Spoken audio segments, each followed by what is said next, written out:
These are certainly the cleanest steps on Madison Avenue. That's how Mr. Day wants them kept. Good morning. Good morning.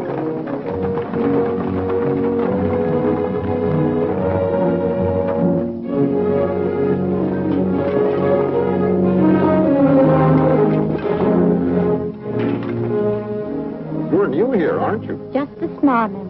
This is the way Mr. Day gets his milk. Get up.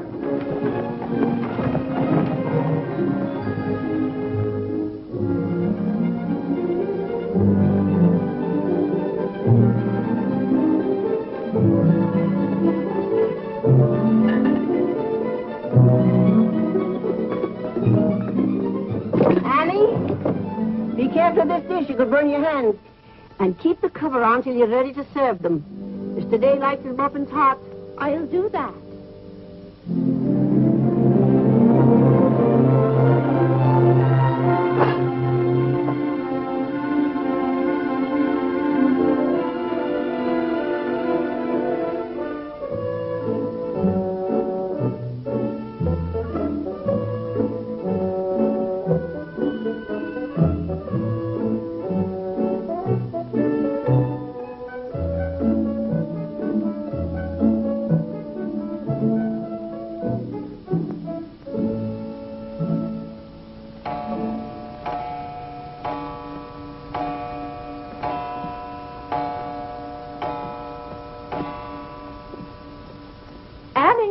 Is the table set for breakfast? Yes, ma'am.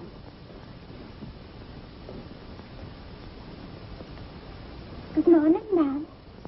Good morning, Annie. How are you getting along? All right, ma'am. I hope. Now, don't be nervous just because this is your first day. Everything's going to be all right. But I do hope nothing goes wrong. Oh, no, Annie. The cream and sugar go down at this end. Oh, I thought in the center, ma'am. Everyone could reach the mace here. Mr. Day sits here. Oh, excuse me. I didn't know where to place the napkins, ma'am. You can tell with the rings. The boys have their initials. C for Clarence. He sits here. J for John. Here. W for Whitney. He sits over there, next to his father. And the one with the little dog on it is Harlan's, of course. He's the baby. This narrow, plain one is mine, and this is Mr. Day's. It's just like mine, except that it got bent one morning.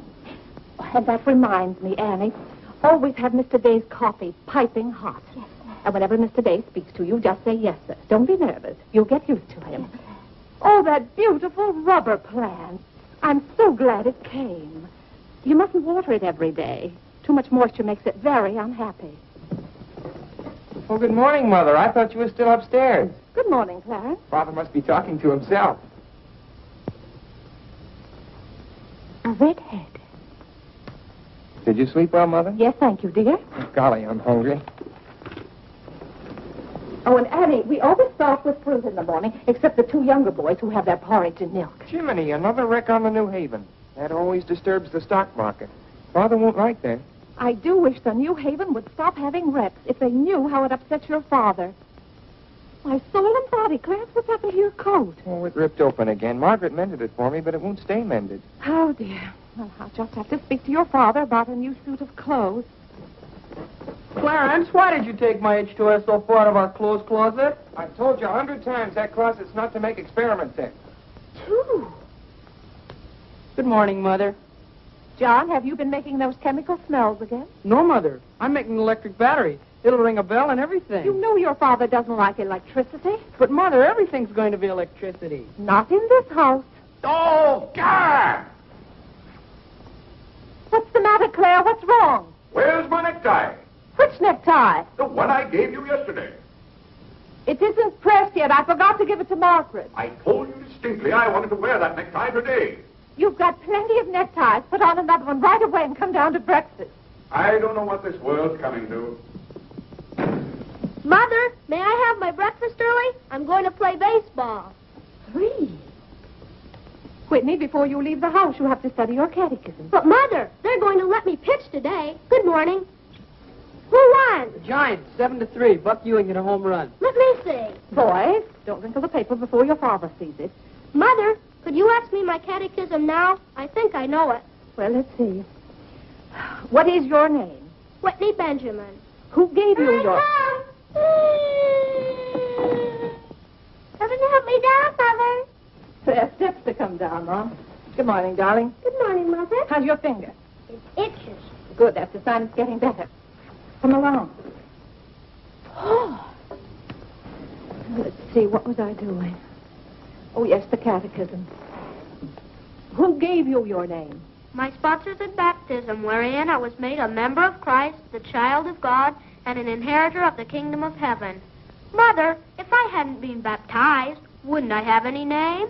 Not in the sight of the church. What did your sponsors then for you? They did promise and vow 3 things in my name.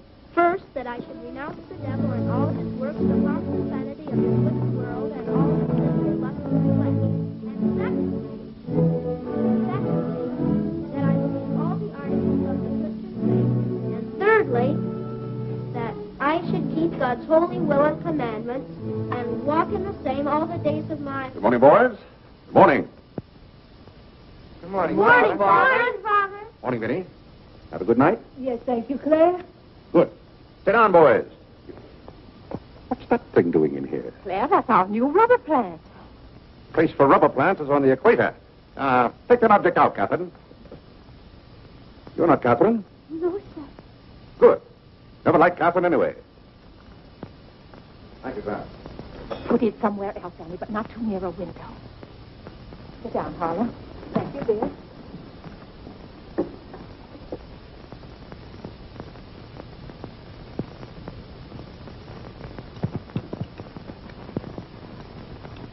Where did that dog come from?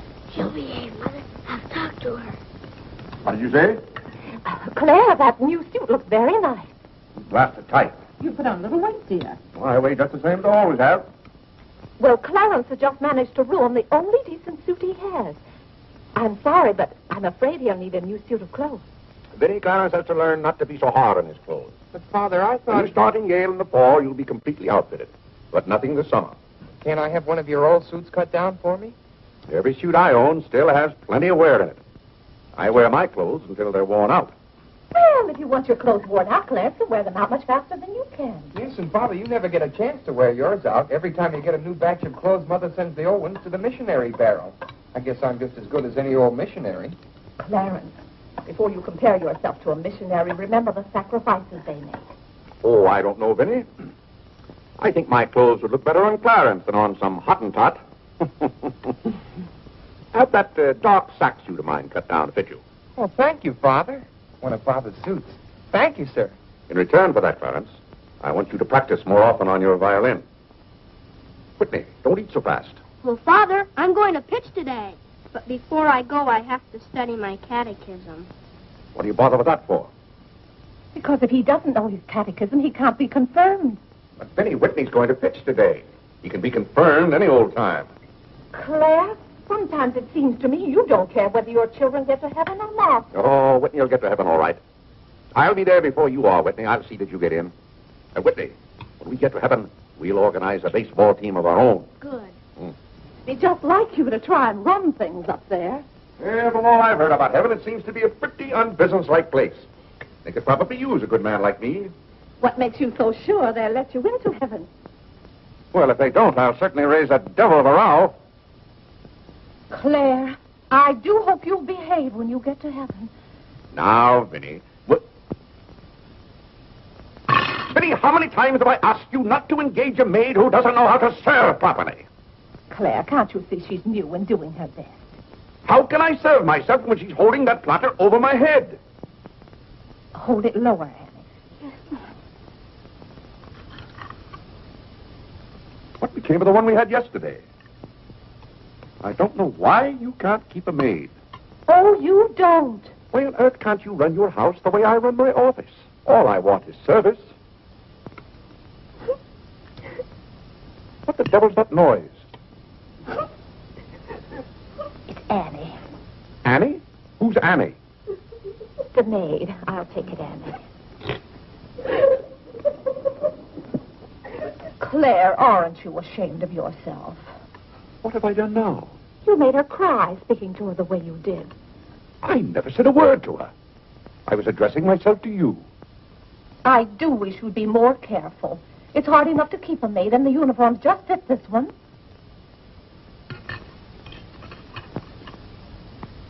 What's the matter, Claire? What's wrong?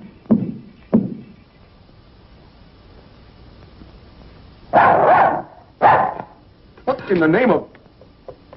Well, where did you come from? Who do you belong to? She's mine, Father. Her name is Princess. Looks more like a prince to me. What's wanted? Margaret, this bacon's good. Oh, Well, it's good. yes, sir. Harlan, how's that finger? Come here, let me see it. Yes, Mom. Ah, yes, that's healing nicely. I guess you'll know the next time that cats don't like to be hugged. It's all right to stroke them, but don't squeeze them. Now go back and finish your oatmeal. I don't like oatmeal. Go on and finish it. It's good for you. But I don't like it. I'll tell you what you like and what you don't like. You're not old enough to know about such things. You've no business not to like oatmeal. It's good. I hate it. That's enough. We won't discuss it. Eat that oatmeal at once.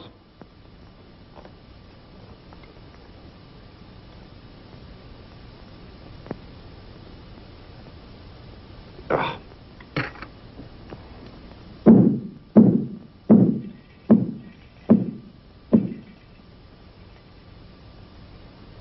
John, that letter's for your mother. I finished my oatmeal, Father. May I be excused? Yes, Whitney, you may go. It's a good game. I will. Whitney? Yes, Mother. My catechism. Never mind this morning, darling. Run along. Thank you, Mother. What's wanted? Margaret, what is this? Coffee, sir.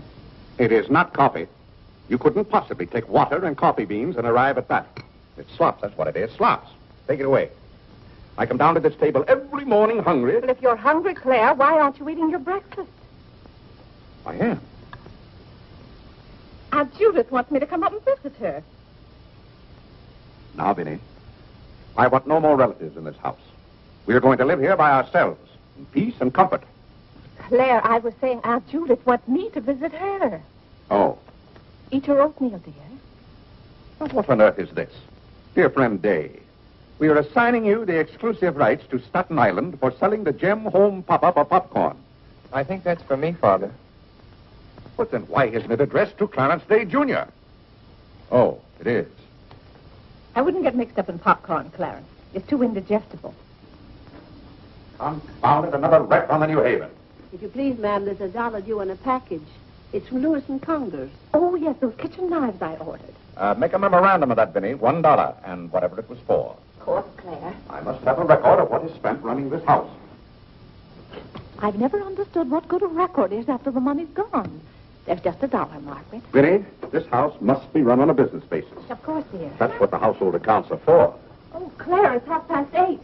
You don't want to be late at the office. Plenty of time.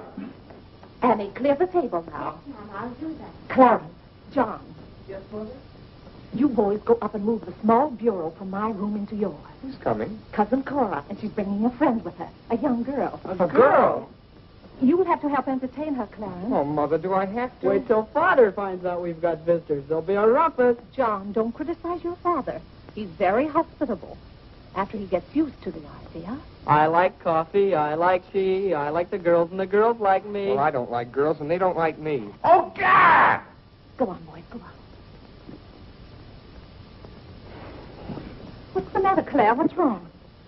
How did that get in this room? Now, Claire, how was the new maid to know? Keep that abomination out of here. All right, I'll take it. Oh, Claire, dear, I'm afraid I'm going to need some more money. You were complaining about the coffee this morning. Well, that nice French drip coffee pot is broken, and you know how it got broken. Never mind that, Vinny. As I remember, that coffee pot cost $5 and something. I'll give you $6. When you get it, Vinny, enter the exact amount in the ledger. Of course, Claire. We can't go on month after month having the household accounts in such a mess. No. And I thought of a system that will make my bookkeeping perfect. Well, I'm certainly relieved to hear that. All we have to do is open charge accounts everywhere, and the stores will do my bookkeeping for me. Now, wait a minute, Vinny. Then, when the bills come in, you'd know exactly where your money had gone. Yes, I certainly would. Vinny, we get enough bills as it is. Claire, dear, don't you hate those arguments we have every month? I certainly do. Not to have those, I should think, would be worth something to you. Well, I'll open an account at Lewis and Congers and one at McCreary's to start with. Thank you, Claire. We'll see how it works out. Thank you. Oh, the rector's coming to tea today. The Richter? Well, I'm glad you warned me. I'll go to the club. Don't expect me home until dinner time. Claire, dear, I do wish you'd take a little more interest in the church. Getting me into heaven is your business, Vinny. If there's anything wrong with my ticket when I get there, you can fix it up.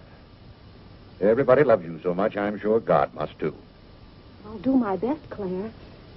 It wouldn't be heaven without you. If you're there, Vinny, I'll manage to get in some way, even if I have to climb the fence. Sweet Marie, come to me, sweet Marie. Margaret! Margaret! Oh, yeah!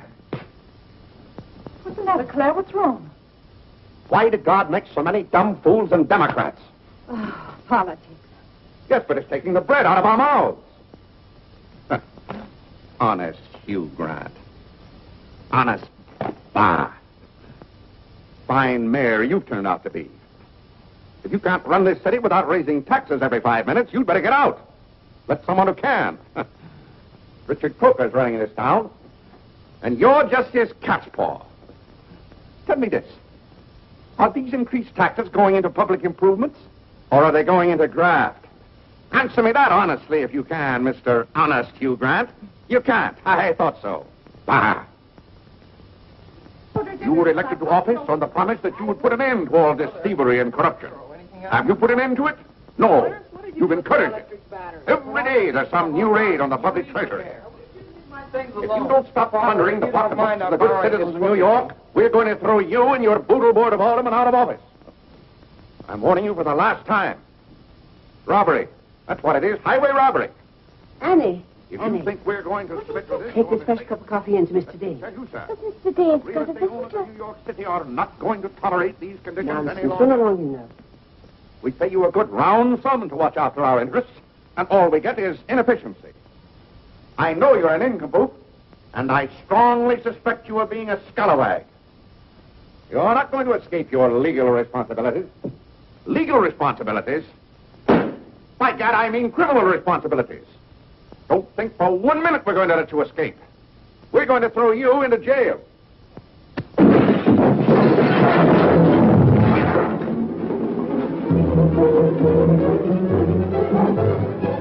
Annie, are you hurt? He can't throw me into jail. Vinny? Vinny, why can't I have quiet here in the morning? Claire, what happened? It sounded to me as though that maid dropped a whole tray of dishes. Yes, but what did you say to her? Say to her, I haven't seen her since breakfast. I better get to the office. Oh, yes, Claire, you don't want to be late. I'll be home in plenty of time for dinner. Why don't we have chicken fricassee tonight? Well, Claire, chicken's gone up. It's 8 cents a pound.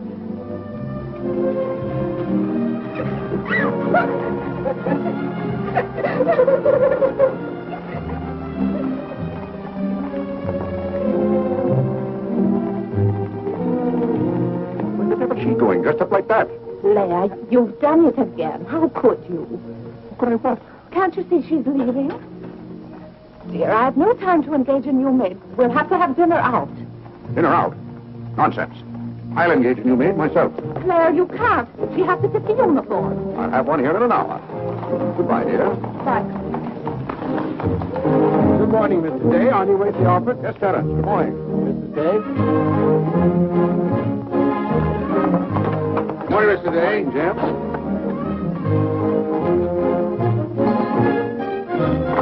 Get here.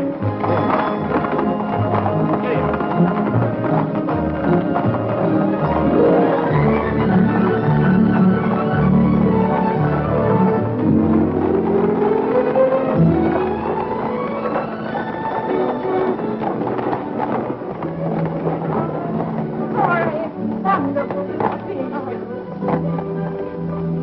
Minnie, I declare you're getting younger and prettier every year. Oh, this is Mary Skinner. Aunt Skinner's daughter. My goodness, I never would have known you. Just leave your things out here and come right on in. I've heard my father talk so much about you, Mrs. City. Did he tell you how he used to dip my pigtails in the inkwell at school? What's the news in Pleasantville, Cora? Oh, Vinny, I have so much to tell you. We wrote you that Aunt Carrie broke her hip. Yes. That was the night that Robert Ingersoll lectured. Of course, she couldn't get there, but it was a good thing for Mr. Ingersoll she didn't. How do you do, Cousin Cora? Oh, Clarence. My. No, Cora, this is John. John. Why, how you've grown. You'll be a man before your mother. John, this is Mary Skinner. How do you do? How do you do? Vinny, everybody in Pleasantville sends their love. Oh. Grandpa Everett, Cousin Edith, Aunt Hattie, the Taylors. Oh, just everybody. Cora, how is Grandpa Everett? Oh, he hasn't been at all well. You know he only has one kidney, and that's floating. How do you do, Cousin Cora? I'm glad to see you. This can't be Clarence. Yes, it is. My. My goodness, every time I see you boys, you've grown another foot. Let's see, you're going to St. Paul's now, aren't you? St. Paul's? I was through with St. Paul's long ago. I'm starting in Yale this fall. Yale? Oh, Mary, this is Clarence, Mary Skinner. How do you do? Oh, this is Mary's first trip to New York. Yes, it is. It's her first trip. We'll have to show Mary around. Oh, I tell you, I'll ask Mr. Day to take us all to Delmonico's for dinner tonight. Delmonico's? Think of that, Mary, Delmonico's. And Cousin Clara's such a wonderful host. Well, I know you girls want to freshen up, so come upstairs. Clarence, get their bags. I've given you girls Clarence's room, but he didn't know about it. So Now, Vinny, I don't want you to Yeah, the moving things out here. bother about us for That doesn't one make minute. John, get their old bag. We just take care of ours. Oh, you play the violin. Well, I fool with her a little. You're just being modest. No, really, I play the piano. Not awfully well, but... Now, you're being modest. Do you ever play duets? Well, I haven't up to now. Neither have I. Up to now.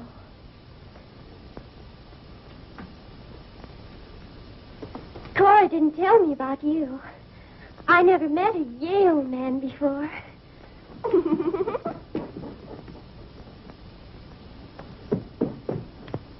What's happened to you? Nothing. I feel fine.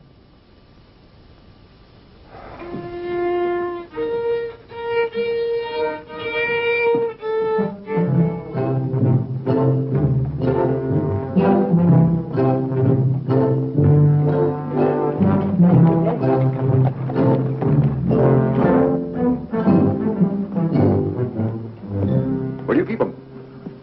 Do you wish a domestic servant? Where do you keep them? I will take your name and address.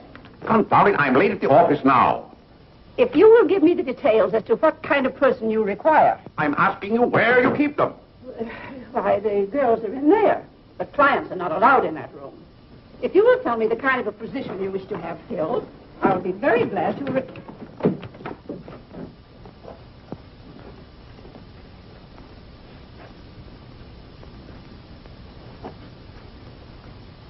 You stand up, please. Sir, this is quite against the rules. I must know what you want the girl for. I'll take that one. What's your name? Hilda, sir. Hilda, you go right over to 420 Madison Avenue. I will, sir. That's all, thank you. Sir, before I can let any girl go from this establishment, I must know the character of the home in which she will be employed. Madam, I am the character of my home. My duty toward my neighbor is to love him as myself and to do unto all men as They should do unto me. they should do unto me. To He really knows it. Well, he's done very well for so young a boy. May I go now? Yes, darling. Thank you, Dr. Lloyd. Not at all. Come on, Harlan. Wait for me. Ah, you and Mr. Day must be very proud of your children. I was hoping I'd find Mr. Day at home this afternoon. Well, he's usually home from the office by this time. Perhaps he's gone for a gallop in the park. It's such a fine day. He's very fond of horseback riding, I believe. Oh, yes.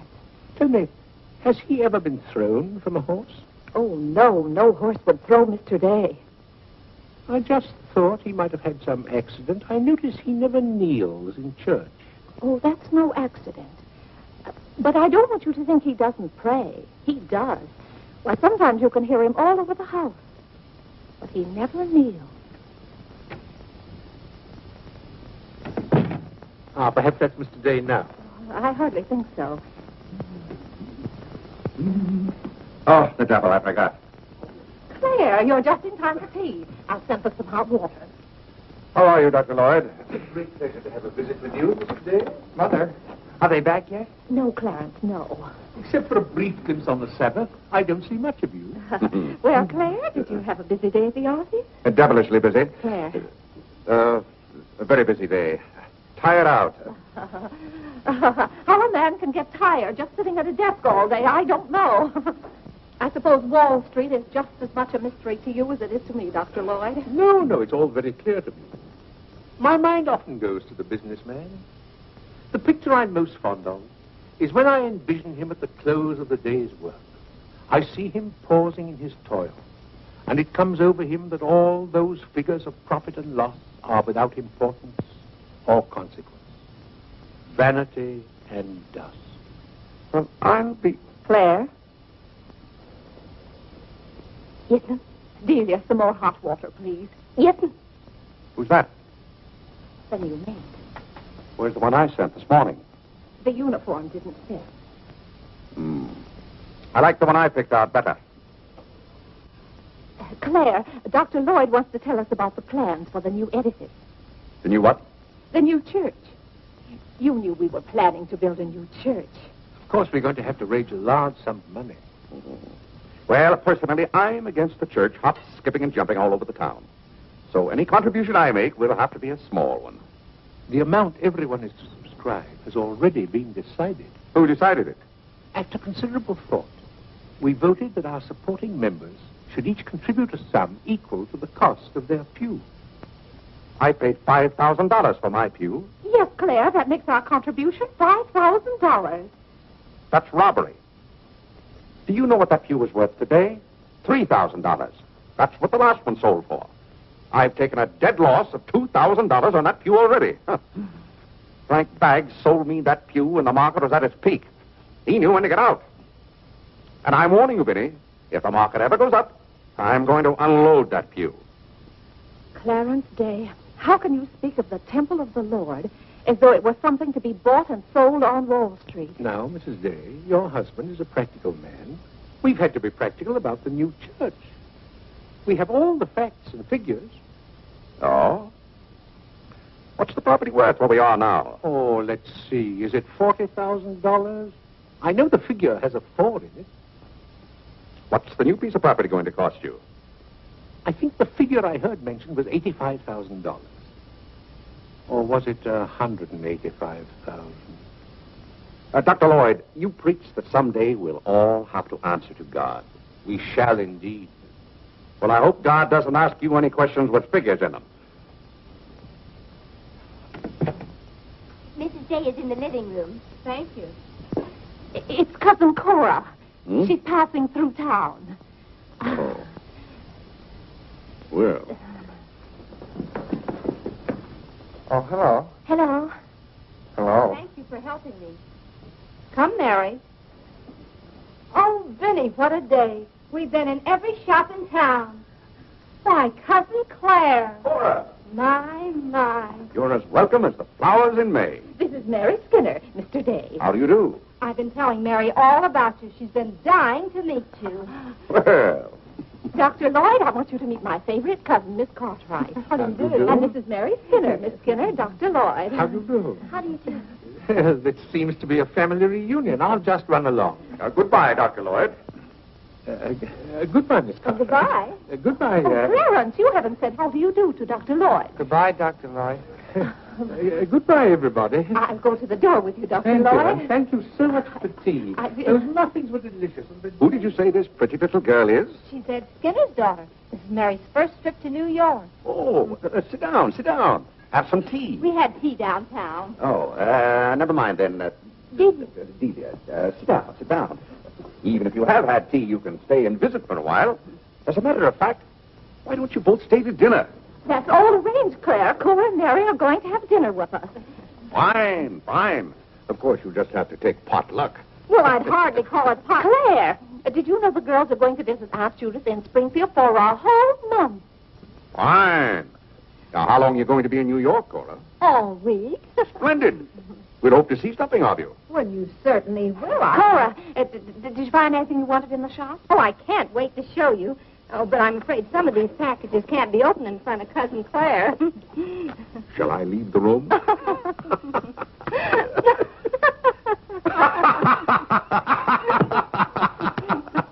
Oh, Clarence, would you take the package in the hall up to our room, or should I say your room? Wasn't it nice of Clarence to give up his room to us for a whole week? Cora, come on, I just can't wait to see what's in those packages.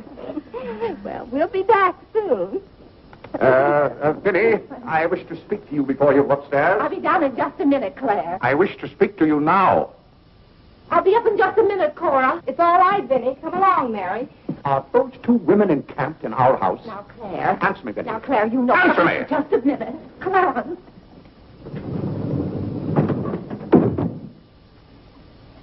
Now, Claire, you know you've always been fond of Cora. What has that to do with her planking herself down in my house and bringing hordes of strangers with her? How can you call that sweet little girl a horde of strangers? Why don't they go to a hotel?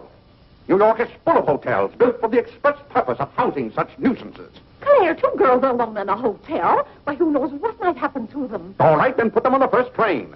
They want to roam with the gypsies? Lend them a hand. Keep them roaming. But, Claire, they're just staying in that little room of Clarence's. The trouble is they don't stay there. They stay in the bathroom. Every time I want to take my bath, it's full of giggling females, washing their hair. I tell you, I won't have it. Send them to a hotel. I'll pay the bill gladly, but get them out of here. Father, I'm afraid they can hear you upstairs. Then keep those doors closed. Clarence, you open those doors. Open them all the way.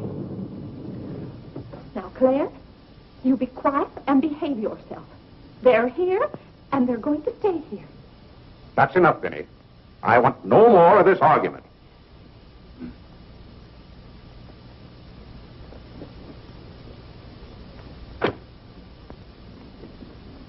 Oh, cha!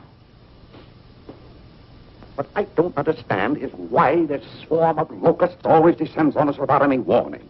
Oh, thunder.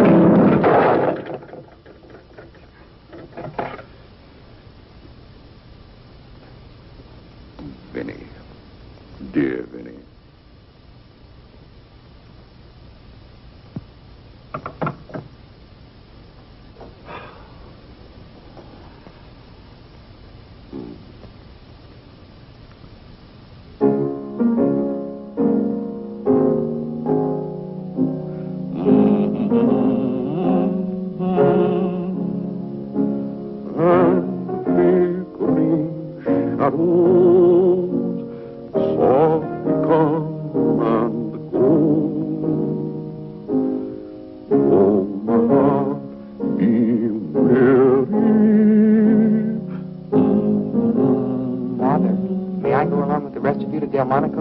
What's that, Delmonico's? You're taking Mother, Cousin Cora, and Miss Skinner to Delmonico's for dinner tonight.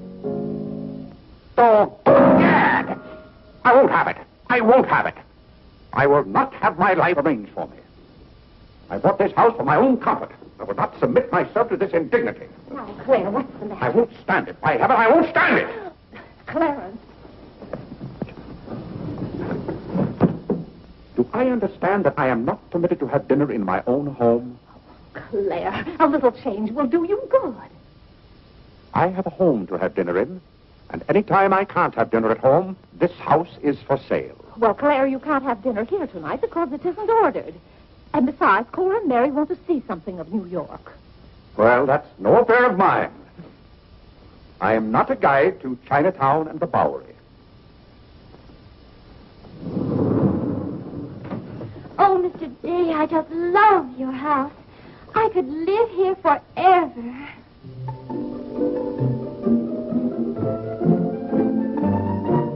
Cora's waiting for you, Mrs. Day. Oh, yes, I'll run right up.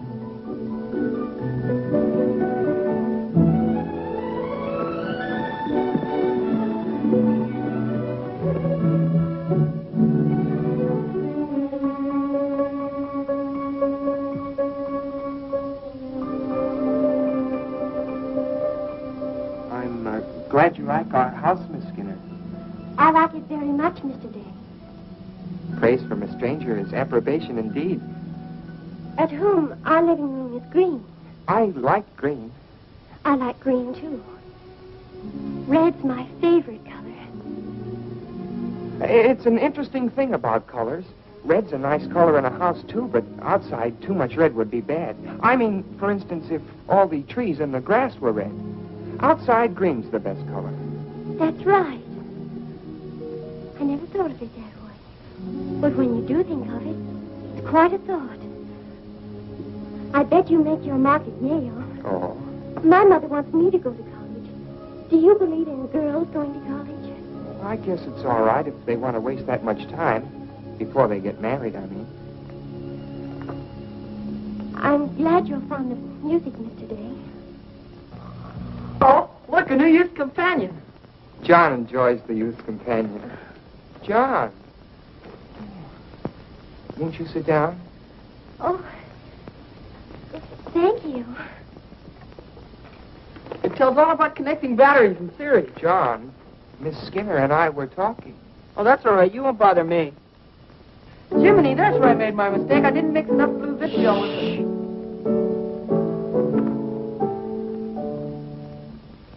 Oh, don't stop.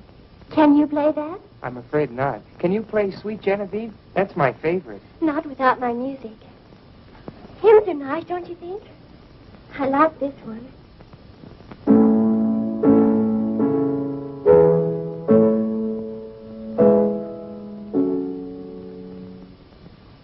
That's funny. The words are the same, but it's the wrong tune. Oh, it can't be the wrong tune. We sing it exactly that way in church. We don't sing it that way in the Methodist church. You see, we're Methodists. Oh, that's too bad. Oh, I don't mean it's too bad that you're a Methodist. Anybody's got a right to be anything they want, but what I mean is, we're Episcopalians.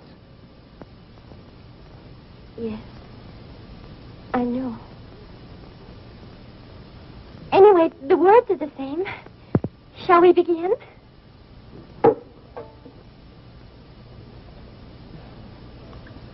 Now.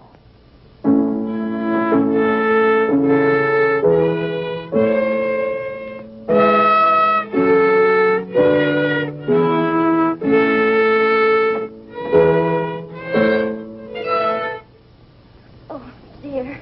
Well, what's wrong? Shall we try again?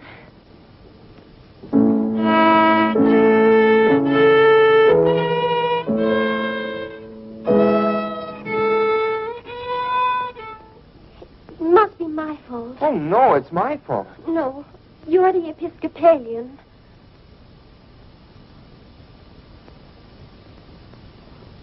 I just remembered something. My father was an Episcopalian. He was baptized an Episcopalian. He was an Episcopalian right up to the time he married my mother. She was the Methodist. Oh. Oh, well, let's try it again then.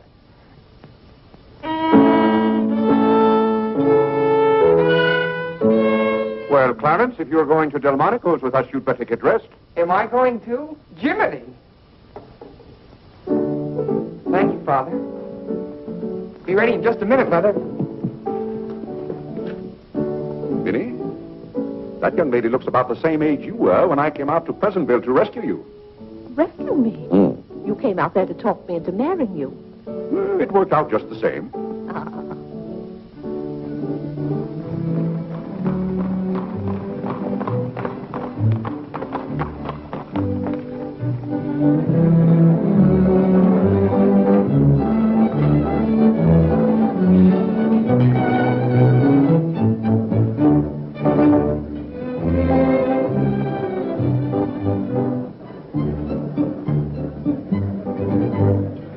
L'addition, François. Oui, monsieur, tout de suite. Louis, l'addition pour monsieur Day. Oui, monsieur. Alors, vite, vite. Tout de suite. Alors, vite, vite, tout de suite. Cette sauce diable était délicieuse. Merci, monsieur. Je suis content que monsieur soit satisfait. Merci, monsieur. Bon. Fred, Oui. No cooking like the French. Claire, it was so nice of you to invite Cora and Mary here their first night. It's been a pleasure. Mr. Day, have you always been an Episcopalian? I've always gone to the Episcopal Church, yes. But you weren't baptized a Methodist or anything, were you? You were baptized an Episcopalian? Come to think of it, I don't believe I was ever baptized at all. Claire, that's not very funny, joking about a subject like that. I'm not joking. I remember now, I never was baptized. Claire, that's ridiculous. Everybody's baptized. What? I'm not. No one would keep a little baby from being baptized. You know father or mother, free thinkers, both of them. They thought their children should decide those things for themselves. But Claire... I remember when I was 10 or 12 years old, Mother set out to give some thought to it, but I never got around to having it done to me. Claire, do you know what you're saying? Yes, I'm saying I've never been baptized. Then something's got to be done about it right away. Now, Biddy, don't get excited over nothing. Why haven't you ever told me? Well, what difference does it make? I've never heard of anyone who wasn't baptized. Even the savages in darkest Africa. It's all right for savages and children. But if an oversight was made in my case, it's too late to correct it now.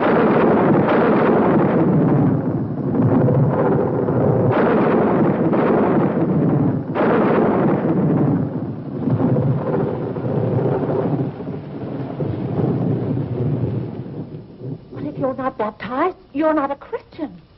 Why, confound it, of course I'm a Christian. A mighty good Christian, too. A lot better Christian than those psalm singers in church. But you can't be if you won't be baptized. I won't be baptized, and I will be a Christian. I'll be a Christian in my own way. Claire, don't you want to meet us all in heaven? Of course. And I'm going to. But you can't go to heaven if you're not baptized. Ah, that's a lot of falderall.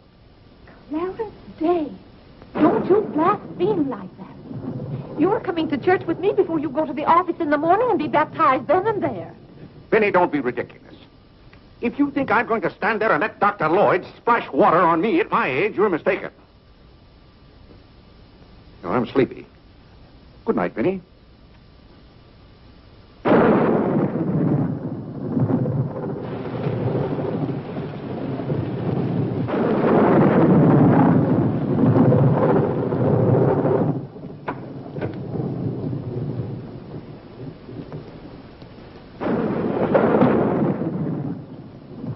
Mother, what is Father? Get back to sleep. Mother, Yes, Whitney. if Father hasn't been baptized, he hasn't any name. In the sight of the church, he hasn't any name. That's right. Maybe we're not even married.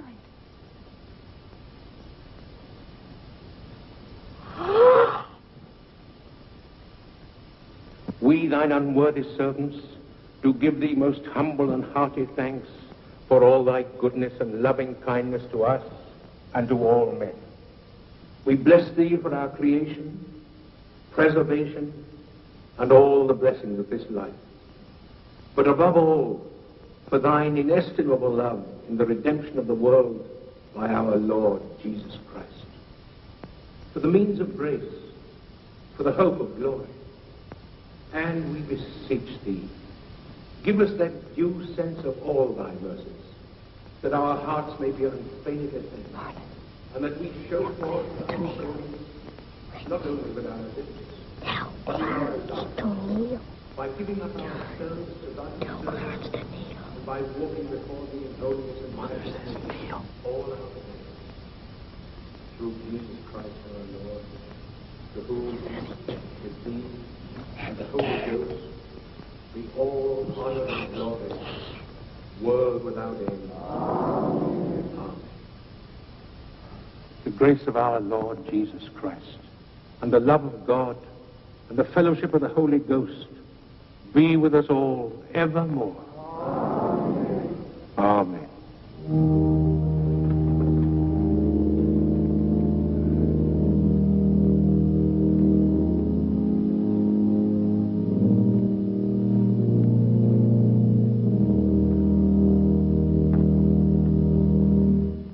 So, my friends, what comfort and security it gives us when we have reached the age of understanding to know that the rite of baptism has not been neglected in our infancy or youth. Can you imagine any man who has reached maturity with the knowledge that he had never been baptized, failing to hasten to the holy font that his soul might be saved? As it says in the baptismal office, except a man be born of water and of the Spirit, he cannot enter into the kingdom of God. He that believeth and is baptized shall be saved, but he that believeth not shall be damned. What's that follow up to? It can't be. Which also showeth us the great benefit we reap thereby. He that is baptized showeth great benefit. But he that believeth not cannot enter into the kingdom of God. For the promise is to you, to your children. Doubt ye not, therefore, but earnestly believe.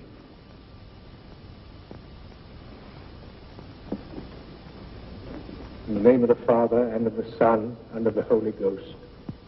Amen. Amen.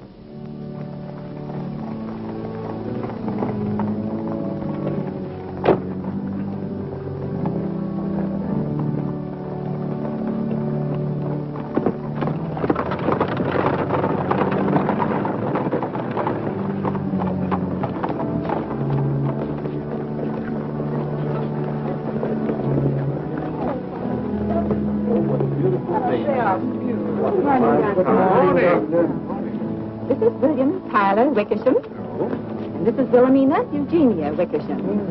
What a lovely day for them to be baptized. The happiest day of my life. Sure. coffee. Lovely. Thank you, Mrs. Dale.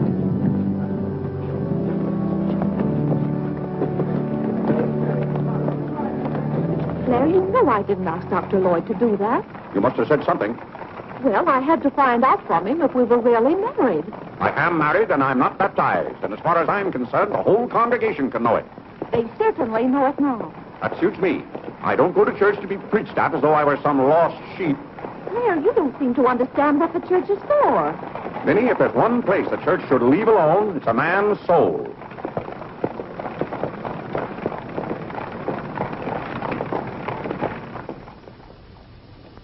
Well, he's going to be baptized, Cora. You mark my word. I just couldn't go to heaven without Claire. Why, I get lonesome for him even when I go to Ohio. It's awfully hard on a woman to love a man like Claire so much. Oh, men are so aggravating. They take everything for granted. They certainly do. You know, I don't believe Claire has come right out and told me he loves me since we've been married. Of course, I know he does because I keep reminding him of it. You have to keep reminding them, Cora. Minnie, the table isn't set for dinner yet. I'll be back in a minute, Cora.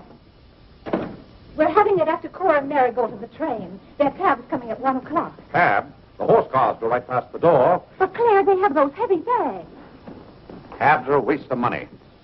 Well, if dinner's going to be delayed, I'll work on this month's bills. What are they? Now, Claire, it isn't fair to go over the household accounts when you're hungry. Vinny, where are those bills? They're in the library on your desk. Oh. I didn't know dinner was going to be late. No one ever tells me anything in this house. Back home I ride all the time.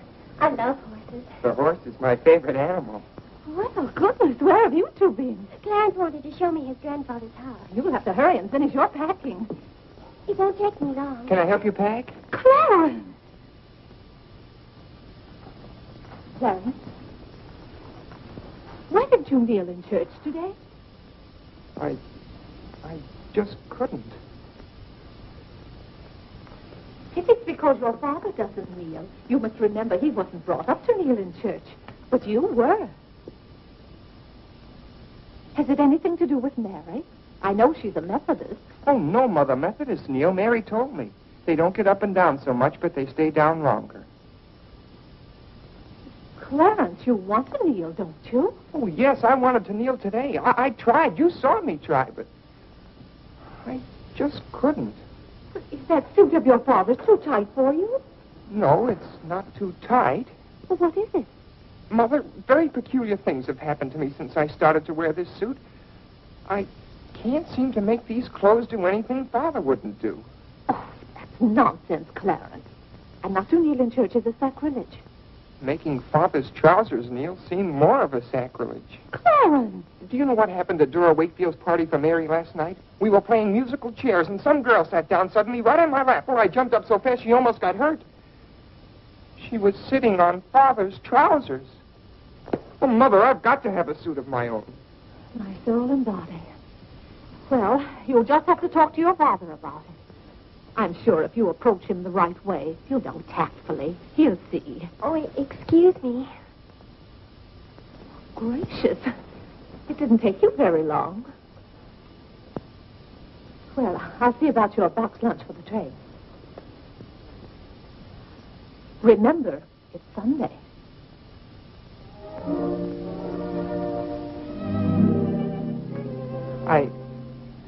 I was hoping we could have a few minutes together before you left. Cora had so much to do, I wanted to get out of her way. Well, didn't you want to see me? I did want to tell you how much I've enjoyed our friendship. Oh, hello. Mother told us to sit in the living room till dinner's ready. Not on the best sofa. Hello. Have you ever been out on our porch? Oh, yes. Well, let me show it to you. It's awfully hard to grow up in a family with children. My, I've never known a week to pass so quickly. Why, Yes? Yes? You're going to write me when you get to Springfield, aren't you? Of course. If you write me first. But you'll have something to write about, your trip and Aunt Judith and how things are in Springfield. You write me as soon as you get there. Maybe I'll be too busy. Maybe I won't have time. Well, you find the time. Let's not have any nonsense about that. You'll write me first, and you'll do it right away, the first day. How do you know I'll take orders from you? I'll show you. Give me your hand. Why should I? Give me your hand, confound it. What do you want with my hand? I just wanted it. What are you thinking about? I was just thinking. About what? I was hoping you'd write me first, because that would mean you liked me. Well, what's my writing first got to do with liking you? You do like me then. Of course I do. I like you better than any girl I ever met. But you don't like me well enough to write first. Well, I don't see how one thing's got anything to do with the other. But a girl can't write first because she's a girl. Well, that's nonsense. If a girl has something to write about and a fellow hasn't, there's no reason why she shouldn't write first. You know, the first few days I was here, you'd do anything for me. And then you changed. You used to be a lot of fun. Then all of a sudden you turned into an old sober side. Why, you even dressed like an old sober side. What's the matter? I just happened to remember something. What? Oh, I know. It's because this is the last time we'll be together. Mary, please. But, Clarence, we'll see each other in a month when I come back. Oh, Clarence, please write me first, because that'll show me how much you like me. Please. I'll show you how much I like you. Get up, get up! Oh, Mary, don't do that. Please don't do that. No, just a bold and forward girl. Oh, no, it's not that. Oh, is it because it's Sunday? No, it'd be the same any day. Oh, you just didn't want me sitting on your lap. It was nice of you to do it. It was nice of you, so you told me to get up. You just couldn't bear to have me sit there. Oh, you needn't write me first. You needn't write me any letters at all. Because I'll stay there without owning them. I never want to see you again. Oh, Mary, listen to me. Mary, please. Oh, Mary.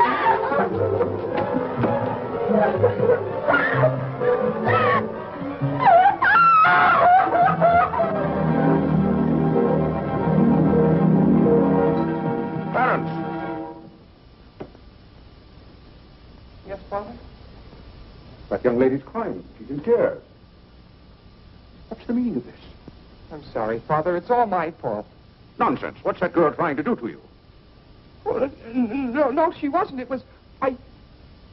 Well, whatever the quarrel was about, Clarence, I'm glad you held your own. Father, I have to have a new suit of clothes. You've got to give me the money for it. Young man, do you realize that you're addressing your father?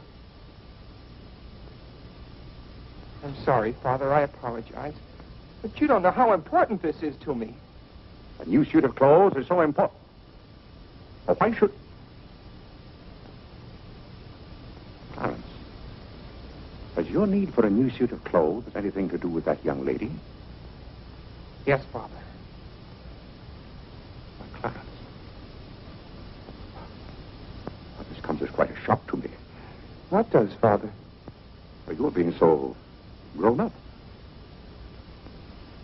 Still, I might have known if you were going to college this fall.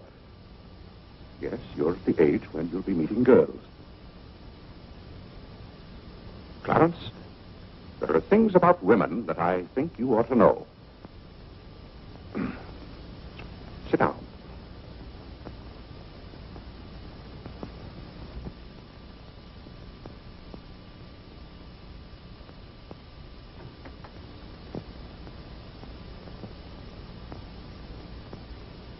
Yes, I think it's better for you to hear this from me than to have to learn it for yourself.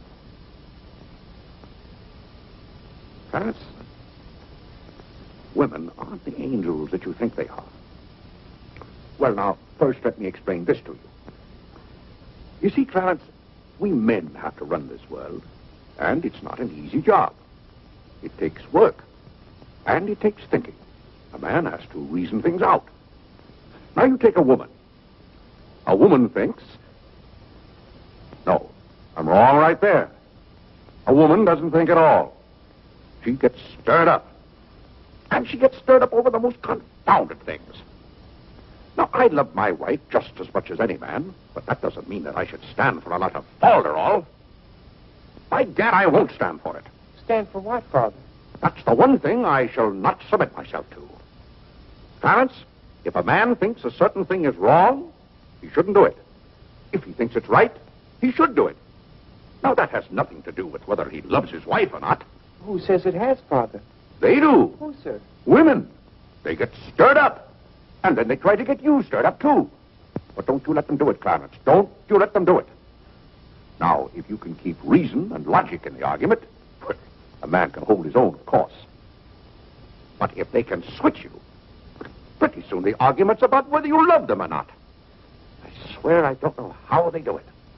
But don't you let them, Clarence. Don't you let them. I see what you mean so far, Father. If you don't watch yourself, love can make you do a lot of things you don't want to do. Exactly. But if you do watch out and know just how to handle women, then you'll be all right.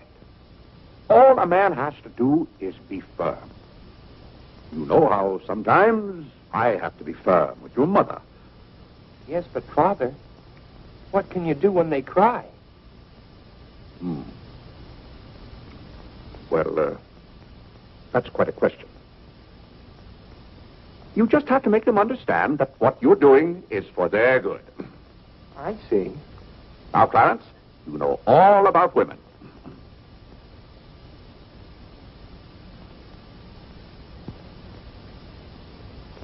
But, Father... Yes, Clarence? I thought you were going to tell me about...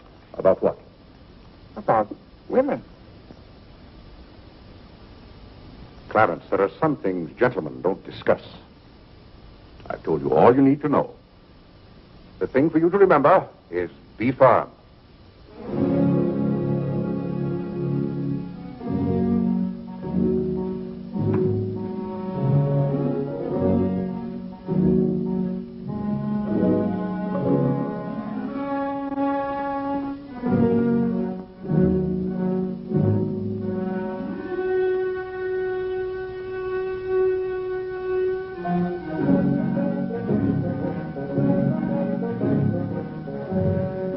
Mary, when you get to Springfield, the very first thing you...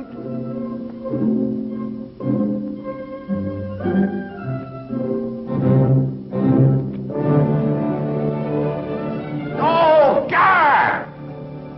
What's the matter, Claire? What's wrong? Sit down, Vinny.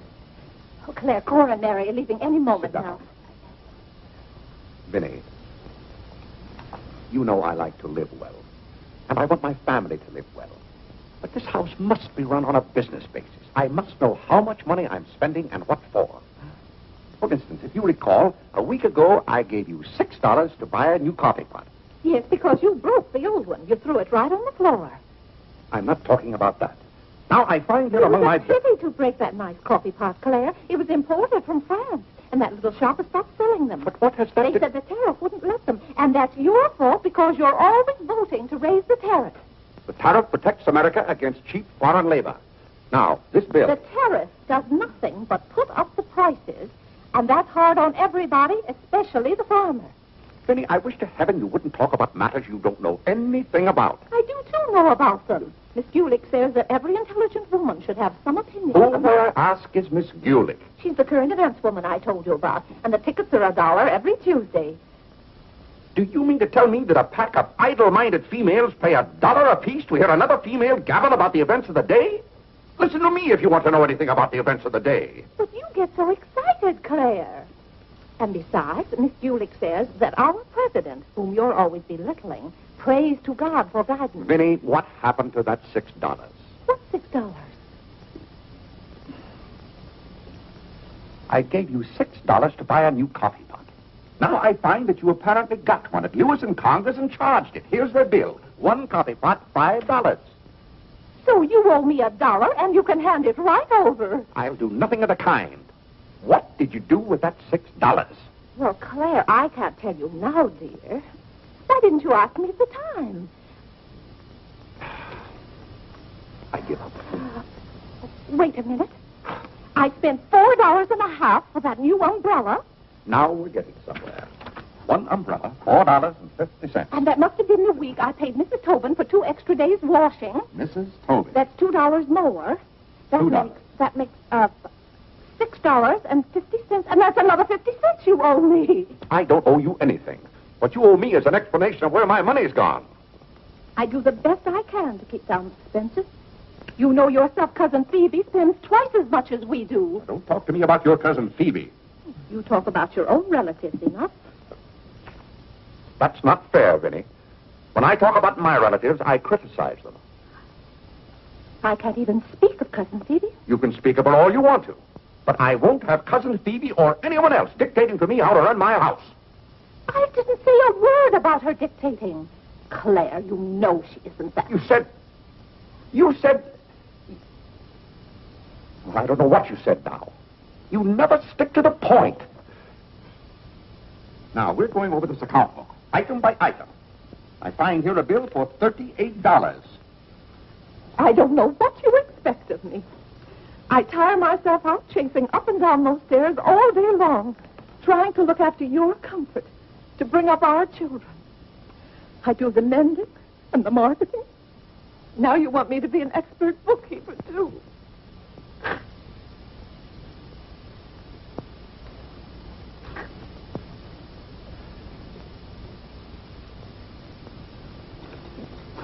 Vinny, I want to be reasonable, but can't you understand? I'm doing all this for your own good. Oh. Well, I suppose I'll have to go ahead just paying the bills and hoping I've got enough money in the bank to meet them. But it's all very discouraging. I'll try to do better, Claire. Well, that's all I'm asking. Well, I'll make out the checks and sign them. But maybe I haven't any right to sign those checks since in the sight of the Lord I haven't any name. That's right. Claire, to make those checks good, you'll have to be baptized right away. Benny, the bank doesn't care whether I've been baptized or not. Well, I care. And no matter what Dr. Lloyd said, I'm not sure we're really married. Benny, we have 4 children. If we're not married now, we never will be. Claire, Dr. Lloyd said this morning. That's all, Benny. Hadn't you better go tell Whitney to watch for the cab? Not before you give me that $1.50. What $1.50? The $1.50 you owe me. I don't owe you any $1.50. I gave you money to buy a coffee pot for me, and somehow it turned into an umbrella for you. But, Clarence Day, what kind of man are you? Quibbling about $1.50 when your immortal soul is in danger. And what's more... All right. All right.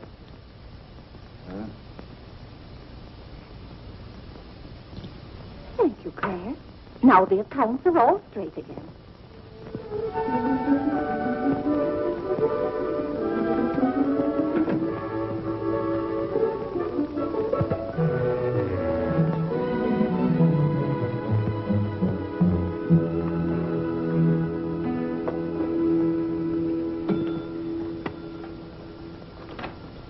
What were you doing down there? I'm setting up this new burglar alarm. I invented it myself. Have you got any money you can lend me? No, you owe me 30 cents now. Well, I'll give you my stamp collection and my piece of John Wilkes Booth finger. How much? Enough to get a new suit of clothes? If you can wait a month till I hear from the patent office in Washington, I may be rich. Well, I can't wait that long. Maybe I could get it sooner. I'm going to look into something else tomorrow. Wanted, an energetic young man to sell household necessity, liberal commission, applied 312 with... John, let me have this job. Why should I give you my jobs? They're hard to get. But I've got to get a new suit of clothes. Maybe I could get the job for both of us. I'll ask the man.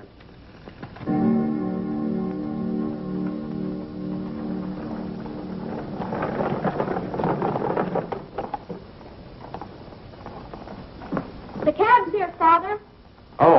Thank you, Whitney. Vinny, Cora, the cab's here.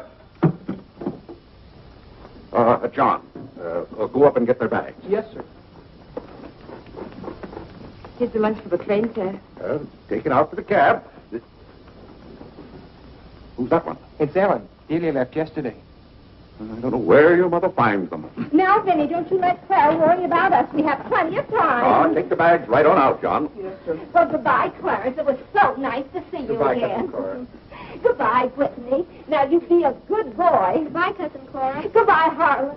Goodbye. Keep out of mischief. Come along, everybody. Don't keep the cab waiting. Cabs cost money. If there's one thing Mr. Day can't stand, it's to keep a cab waiting. Any waiting to do, there's a waiting room at the Grand Central Depot just for that. Mary, aren't you even going to shake hands with me? I don't think I'd better. You may remember that when I get too close to you, you feel contaminated. Mary, you're going to write to me, aren't you? Are you going to write first? No, Mary. There are times when a man must be firm. Mary, Mother says you better hurry out before Father starts yelling. It's Sunday. Goodbye, John. I'm very happy to have made your acquaintance. Thank you. May I help you? No, thank you. Take care of yourself.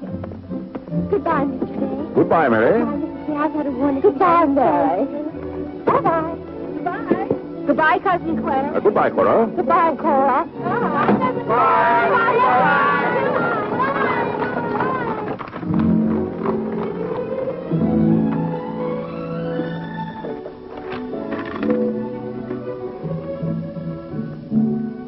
Dear Mary.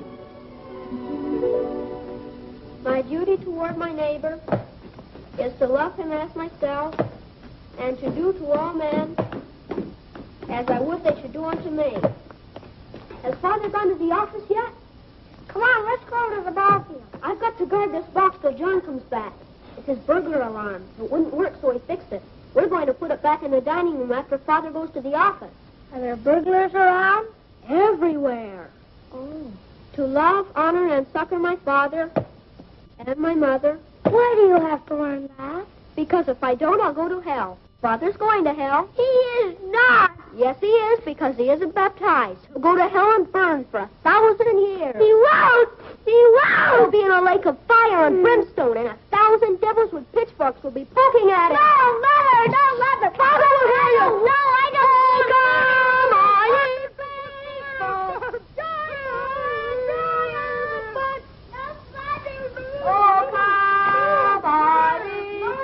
That noise. Just singing, Father. You boys be quiet. You know your mother isn't feeling well. Yes, Father.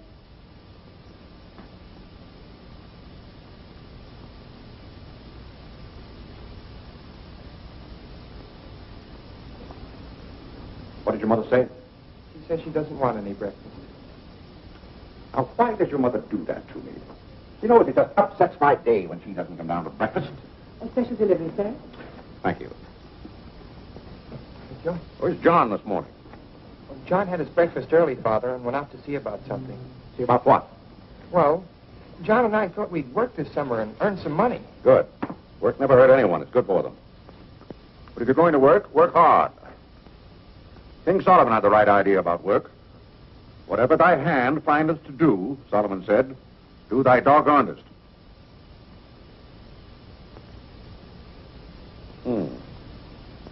Well, I don't understand this at all. Here's a letter from some woman I never even heard of. Oh, Father. Oh, Gad! What is it, Father? This woman claims that she sat on my lap and that I didn't like it. Huh. What's that word? Oh, that one down there. It looks like curiosity. Oh. I only opened your letter as a matter of curiosity. Yes, go on. Why, this gets worse and worse. It just turns into a lot of sentimental, lovey-dovey mush. Cha! This is someone's idea of a practical joke. What's the matter, Claire? What's wrong? Nothing wrong. Just a fool letter. How are you feeling, Vinny? I thought you needed me. If you don't, I'll go back to bed. Oh, no. Come sit down and get some food in you. Do you good. Build up your strength. Yeah, here, sit down. Here, what's this one's name? Nora. Nora, get Mrs. Day some bacon and eggs. No, Nora. Bring me a cup of tea up to my room. Yes, ma'am. Oh, Vinny, it's just weak to give in to an ailment. I notice when you have a headache, you yell and groan and swear enough. Well, that's to prove to the headache that I'm stronger than it is. I think I've caught some kind of germ. Some of my friends have had to send for the doctor. The doctor? Oh, poppycock. But Claire, dear, when people are ill, you have to do something. Certainly I have to do something. Cheer them up. That's the way to cure them. How would you go about cheering them up? I? Oh, I'd tell them, bah.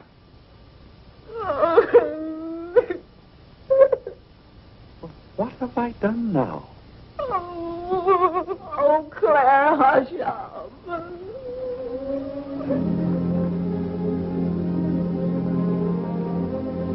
Hey, I didn't mean to upset you.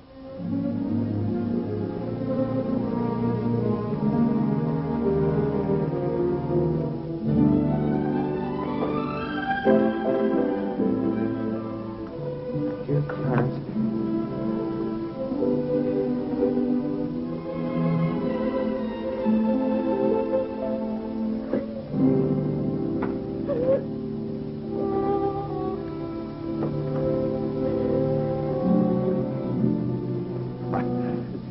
I was just trying to help you.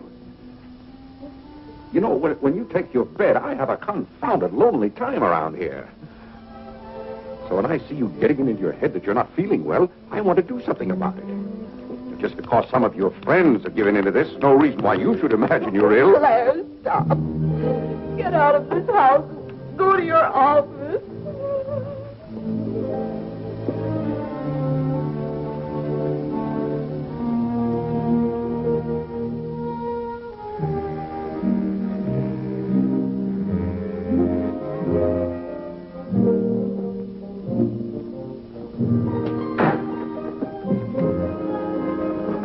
Did you get the job? Yes, for both of us. Look, I've got it with me. What is it? Medicine. Medicine. You took a job for us to go out and sell medicine? But it's wonderful medicine. Look what it cures. A sovereign cure for cold, coughs, catarrh, asthma, quinsy, and sore throat. Poor digestion, summer complaint, colic, dyspepsia, heartburn, and shortness of breath. Lumbago, rheumatism, heart disease, giddiness, and women's complaints. Nervous prostration, St. Vitus dance, jaundice, la grippe, proud flesh, pink eye, seasickness, and pimples. It's made from a secret formula known only to Dr. Bartlett. We get 25 cents commission on every bottle we sell, and he's giving us the territory of all Manhattan Island. Well, lots of fathers and mothers' friends have some of those diseases. Let's start out by calling on them. Yes. Oh, what if they ask us if we use it at our house? Oh, yes, it would be better if we could say we did. Excuse me? Oh, is that the tea for Mrs. Day? Yes. Oh, I'll take it up to her. Thank you. Right away now, while it's hot. What's the matter with Mother? I don't know. She was just complaining. Say, it says here it's good for women's complaints. Here.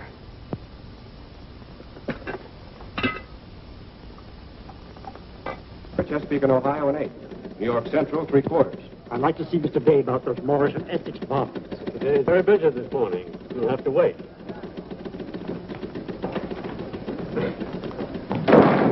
Where's Father? Well, Master Whitney, have you come to pay us a visit? Where's Father? He's busy in his office with a customer. Master Whitney! But, Mr. Day, the president of the firm has... Father, you have to come home right away. What's the meaning of this? Who sent you down here? Your mother? No, sir. Mother's ill. She's terribly ill. Did the doctor send you for me? No, sir. It was Margaret. Margaret? Margaret says you're to come home right away and no nonsense. Perkins, go down and stop the first cab you see. A cab, sir? For you, Mr. Day? Yes, I want a cab, and no nonsense. Yes, sir. I'm sorry, Mr. Hopkins.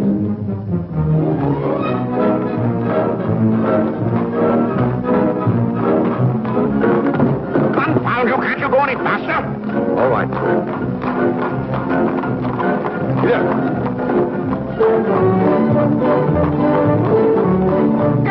You hear me? Get up!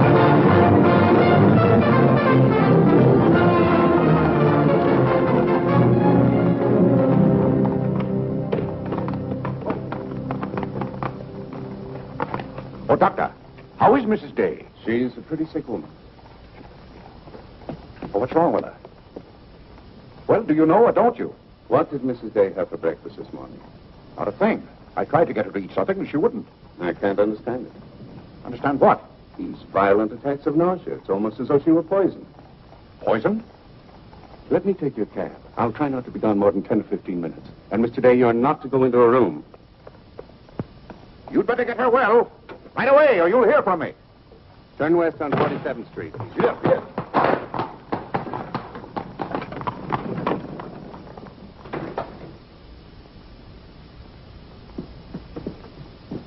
How is Mother? I don't know. Well, she better be good and sick, or Father may be mad at me for getting him up here. Especially in a cab. Has your father come? Yes, just now. Where are you going, Margaret? I have to go for the minister.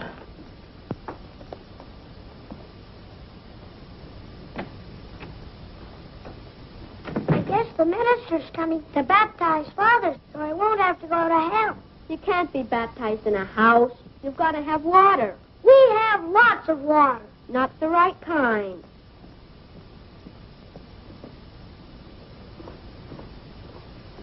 Is Mother better, Father? How can I tell? She wouldn't let me in the room with her. These confounded doctors never know what's the matter with anybody.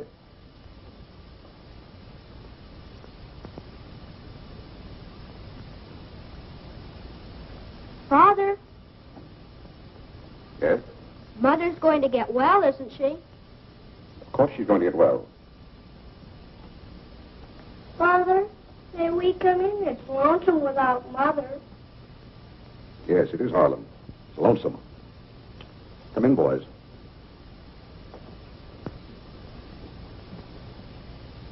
What have you been doing, Harlem? Nothing. They won't let me upstairs.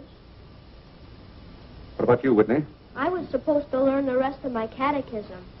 Will you hear me, Father? Yes, Whitney, I'll hear you. Start here. How many parts are there in a sacrament? 2. The outward visible sign and the inward spiritual grace. What is the outward visible sign or form in baptism? Water, wherein the person is baptized in the name of... You haven't been baptized, have you, Father? Whitney, what is the outward visible sign? Water, wherein the person... You don't know it well enough, Whitney. You'd better go and study it some more. You want me to read to you, Harlan? Father, are they going to put you into hell? Whitney, take Harlan with you.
Why sending for the doctors? Doctors don't do you any good. Only make you feel worse. All poppycock. Who's ringing that bell? Stop that noise! Stop it, I say! What idiot's ringing that bell?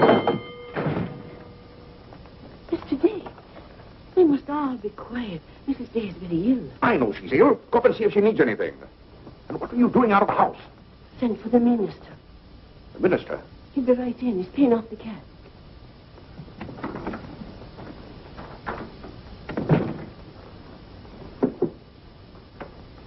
I was deeply shocked to learn the serious nature of Mrs. Day's illness. Will you take me up to her? She's resting now. She can't be disturbed. The doctor will be back in a minute. Mrs. Day has been a tower of strength in the parish. Everyone liked her so much. Yes, she was a fine woman. I wish to heaven you wouldn't talk about Mrs. Day as if she were dead.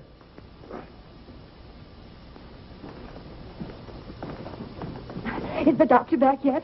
No. Does she need him? Well, she's kind of restless. She's talking in her sleep and twisting and turning.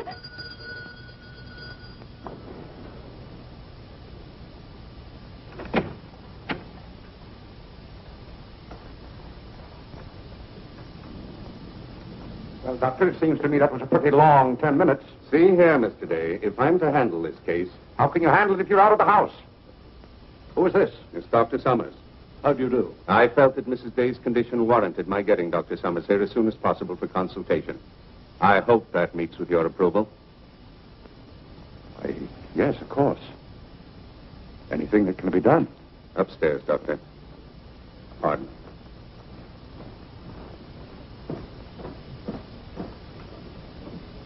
Mrs. Day is in good hands now, Mr. Day.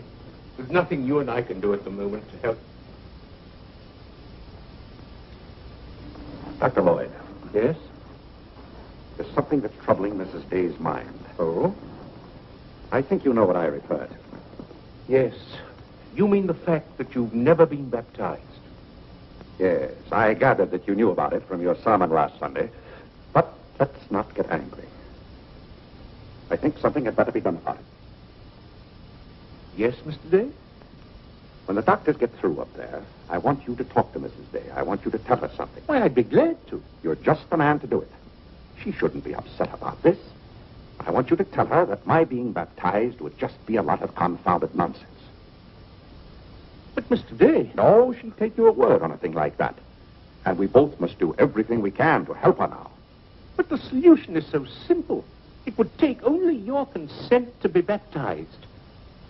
That's out of the question. And I'm surprised that a grown man like you would suggest such a thing.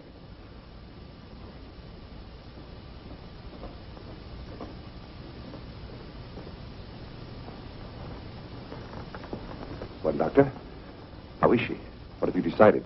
Is there a room we could use for our consultation? Well, yes, my library. Doctor. Dr. Summers, this isn't serious, is it? After we've had our consultation, we'll talk to you, Mr. Day. But surely... Rest assured, Dr. Summers will do everything that is humanly possible. We'll try not to be long.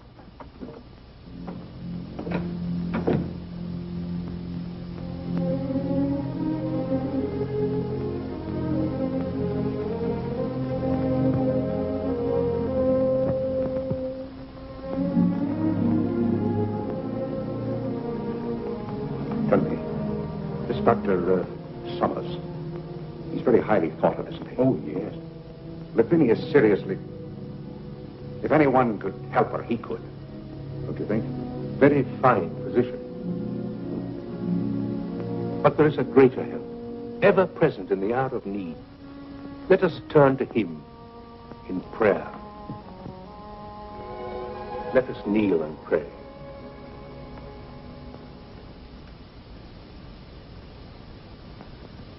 Let us kneel and pray.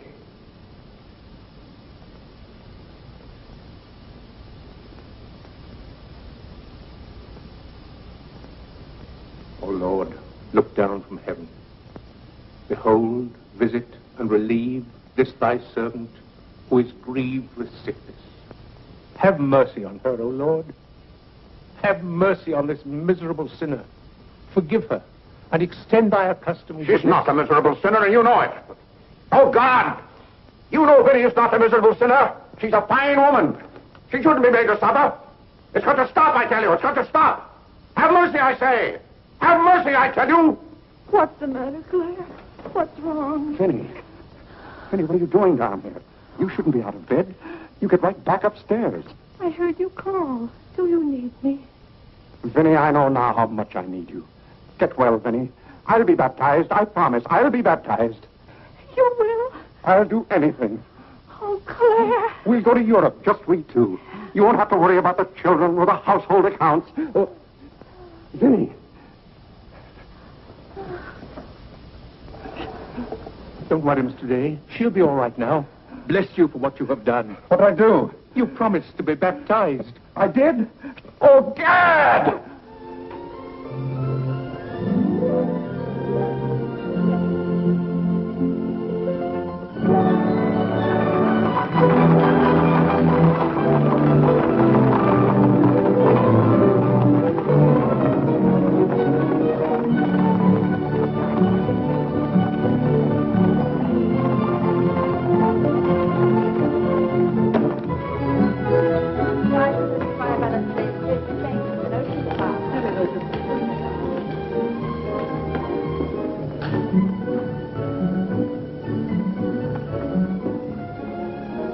Isn't it drafty here, Mother? Shall I get your coat, Mother? The No, doctor said thank you. mustn't take cold. I'm quite comfortable, thank you. Come on now, let's stay together. Holland, don't you get lost again. Aren't the hats lovely this year? Ostrich feathers. You wouldn't wear that hat, would you, Mother? I think that's very pretty. I think they're all pretty. Oh, I do need some pink silk thread. Oh, isn't this applique beautiful? Just arrived from Paris, madam. It's charming. What are you looking for, Mother? Oh, I'm just shopping. I think I'll just take a plain one. But this is the very latest. We've only had them in a few days. Remember, Mother, this is your first day out. You mustn't get too tired. No, I'm saving myself, dear. I have to. Cousin Cora's coming tomorrow. She is? Does Father know about it? Not yet. Is Mary coming too? Yes, dear. Helen, don't touch things. I'll bet you knew it. No, honest, I Just did. like Father. Not tomorrow. What is this, Aren't the sleeves a little long? Exactly like yours. Come on now, Holland. Now, about Take my the hand. sleeve. Don't get lost again. Do we have any more of this material? Yes, we do. Sure Thank doesn't you. like you to touch things. This one is genuine imitation Dresden. The original design by Duryea. John, isn't this the darlingest thing? It's exactly what I've always wanted. How much is this lovely pug dog? $15, ma'am. $15? Gee whiz, Mother. We can buy a real-life bloodhound for $5. Oh, isn't he perfectly adorable? Oh, I shouldn't. I know I shouldn't. This is Dave. Oh, Mrs. Whitehead. How nice to see you. Are you quite recovered? Almost. This is my first day out. We've missed you at the church. You remember Mr. Morley? How do you do, Mrs. How do you do? Mr. Morley preached the Sunday Dr. Lloyd was ill. Oh, yes. I can't tell you how much I enjoyed your sermon. Even my husband enjoyed your sermon. We've just come from the board meeting of the Foreign Missions. I'm taking Mr. Morley home to lunch. I had to drop in here to pick up a purchase. I won't be a minute. Is your parish in the city? Yes, it's on the outskirts. My church is in Audubon Park. Oh, way up there. Oh, are you acquainted in Audubon Park? No, I don't believe we know a soul there. Mr. Morley, would this be possible? My husband, Mr. Day. If we lower the collar, it'll be a very fine fit. You won't find a better suit of clothes in the city for $15. Oh, it's not the price. It's the money. Thank you for holding it for me. Welcome. Goodbye, Mrs. Day. I hope we meet again soon. Goodbye. It was very pleasant meeting you again. I think it was divine providence. I shall be delighted to be of service. Goodbye, Mr. Morley. Goodbye. May I work it? Oh, no, it's against the rules.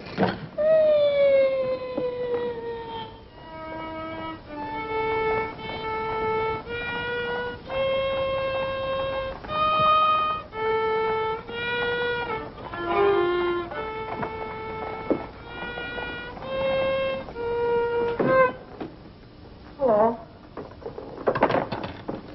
What did you bring home more medicine for? Dr. Bartlett paid us off, didn't he? Oh, yes. Oh, Jiminy, you scared me. I've got to take $15 right down to McCreary's. I bought a suit there this morning, and I said I'd have the money this afternoon. Gee, that's too bad. What's too bad? Well, will you see, Clarence? What? Dr. Bartlett paid us off in medicine. Oh, God! Well, he thanked us, too, for our services to mankind. But my suit, I've got to have it tomorrow. And besides, they're making the alterations. I've got to have $15. Maybe you could offer them 15 bottles of medicine. Oh, they wouldn't take it. McCreary's don't sell medicine. Father! Vinny, I'm home. Good afternoon, sir. How's your mother, Clarence? Oh, the ride this morning did her a lot of good. She'll be well enough to go to church with us next Sunday. Ah, fine. Father, have you noticed I haven't been kneeling down in church lately? Don't let your mother catch you at it. Then I have to have a new suit of clothes right away. That doesn't make sense. I can't do anything in your clothes that you wouldn't do. Well, if my old clothes make you behave yourself, I don't think you want to wear anything else. Oh, no, you're you and I'm me. I want to be myself. I mean, suppose I should want to kneel down in front of a girl. Why, in heaven's name, should you want to do a thing like that? Well, I've got to propose to a girl sometime. Clarence. Well, not right away, but for $15 I can get a good suit of clothes. Clarence, you're beginning to talk as crazy as you... Hello, Vinny. You feeling better today, huh? Much better, thank you, Claire. You don't have to hurry home from the office every day like this. With business the way it is, there's no use going to the office at all. Yes, you do look better, Vinny. What did you do today? Well, I got a carriage and took the boys for a ride, and we stopped in at McCreary. And, oh, Claire, I've the most wonderful news for you. Who do you think I met? Mr. Morley. Morley? Never heard of him. Remember that nice young minister who substituted for Dr. Lloyd one Sunday? Oh, yes. Right young fellow. Preached a good, sensible sermon. Short one, too. Ought to be more ministers like him. Well, Claire, his parish is in Audubon Park. You know, way up above Harlem. Nobody knows you up there. You'll be perfectly safe. Safe? Vinny, what the devil are you talking about? I've gone all over everything with Mr. Morley, and he's agreed to baptize you. Oh, he has. The young whippersnapper. Very nice of him. We can go up there any morning. We don't even have to make an appointment. Who said I was going to be baptized at all? Why, Claire, you did. Now, Vinny. You gave me your promise, your sacred promise. You said I'll be baptized. I promise I'll be baptized. Well, what if I did? Claire, aren't you a man of your word? Vinny, we all thought you were dying. So naturally I said that to cheer you up. As a matter of fact, the doctor told me that's what cured you. So it seems to me pretty ungrateful of you to press this matter any further. My being well has nothing to do with it. You gave me your word. You gave the Lord your word. And you're going to march yourself up to Mr. Morley's church some morning before you go to the office and be christened. If you think for 1 minute... What in the name of heaven is that? If you think I'm going to let you add the sin of breaking your solemn and sacred promise... I demand to know what that repulsive object is. It's perfectly plain what it is. It's a pug dog. What is it doing in this house? I wanted it, and I bought it. You spent good money for that? Claire, don't try to change the subject. How much did you pay for that atrocity? I didn't pay anything for it. I charged it. Charged it, I might have known. How much was it? $15. $15? Claire, For that eyesore? don't you call it lovely work of art an eyesore? It will look beautiful sitting on a red cushion by the fireplace in the living room. If that sits in the living room, I won't. Furthermore, I don't even want it in the same house with me. Get it out of here. Claire, you're not going to get out of this room until you set a date for your baptism. I'll tell you one thing. I'll never be baptized as long as that hideous monstrosity is in this house. All right. All right. Clarence. That pug dog goes back this afternoon, and he's christened first thing in the morning. You heard him, didn't you, Clarence? You heard him say that he'd be baptized as soon as I got this pug dog out of the house. You hurry right back to McCreary's with it, and be sure they credit us with $15. Oh, Mother, while we were at McCreary's, I happened to see a suit I'd like very much, and the suit was only $15.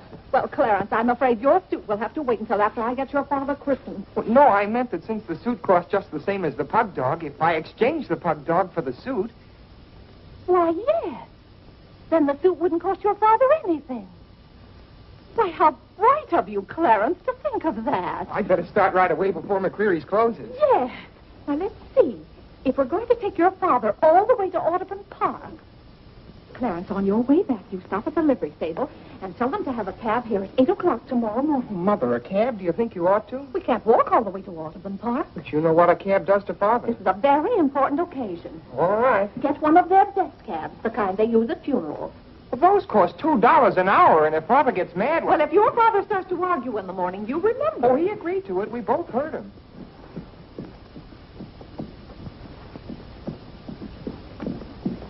I hope you notice Clarence is returning the pug dog. That's a sign you're getting the faculties back.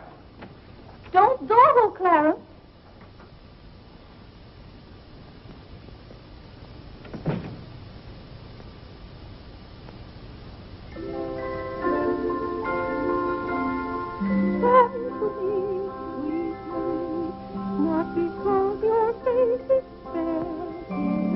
Vinny, it's good to hear you singing again. But your smile so pure and sweet makes my happiness complete. Makes me fall at your feet, sweet Marie. Oh, on the way uptown, I stopped in at Tiffany's and bought you a little something. Thought you might like it. Claire! What a beautiful ring! I'm glad it pleased you. Oh, Claire, how sweet of you. I don't know how to thank you. Well, it's thanks enough for me just to have you up and around again. You know, when you're ill, Vinny, this house is like a tomb. There's no excitement. That's the loveliest ring you ever bought me. Now that I have this, you needn't buy me any more rings. Well, if you don't want any more. What I'd really like now is a nice diamond necklace. Vinny, do you know how much a diamond necklace costs? Yes, I know, Claire, but don't you see, you're giving me this shows I mean a little something to you. Now, a diamond necklace. Good heaven. If you don't know by this time how I feel about you. We've been married for 20 years, and I've loved you every minute of it. What did you say, Claire? I said we've been married for 20 years, and I've loved you every minute of it. But if I have to buy out jewelry stores to prove it, if I haven't shown it to you in my words and actions, I might as well...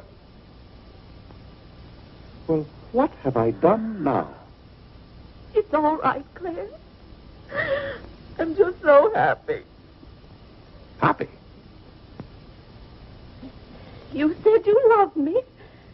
And this beautiful ring, that's something else I didn't expect. Oh, Claire, I love surprises. Well, that's another thing I've never understood about you, Vinny. Now, I like to know what to expect. Then I'm prepared to meet it. Yes, I know, Claire, but life would be pretty dull if we always knew what was coming. Well, it's certainly not dull around here. In this house, you never know what's going to hit you tomorrow.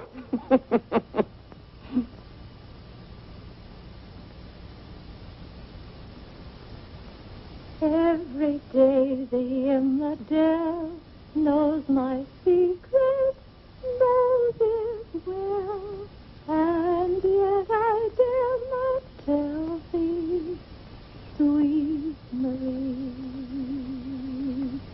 sweet Marie, Sweet Marie, come to me, come to me, not because your face is fair, love to see, love to see.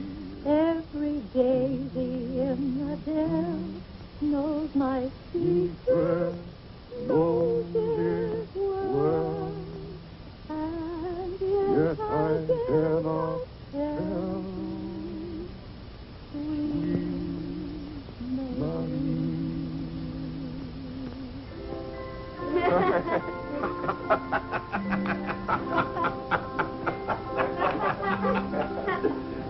Well, then, Harlan, the very... Who are you? What's your name? Margaret, sir. Can't be Margaret. We've got one Margaret in the house.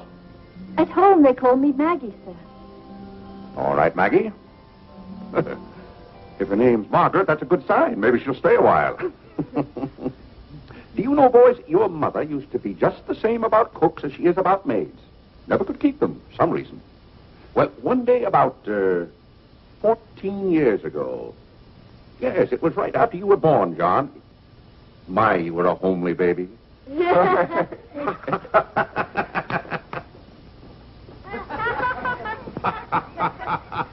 you, Margaret. Good morning, boy. Good morning, Good morning, Mother. Good morning, Claire. Morning, Vinny. Why, you look as though you were dressed for a wedding. Do I, dear? Yes. Have a good night? Yes, thank you, Claire. Sit down, Vinny. Sit down, boys. Oh, thank you, Clarence. Well, seems to me everyone's all dressed up this morning. What's on the program for this fine day? Well, this afternoon, May Lewis's mother is giving a party for everyone in May's dancing class. Harlan's going to that. I don't want to go, Mama. Harlan, don't you want to go to a party and get ice cream and cake? May Lewis always tries to kiss me. When you get a little older, you won't object to girls wanting to kiss you. Will he, Clarence?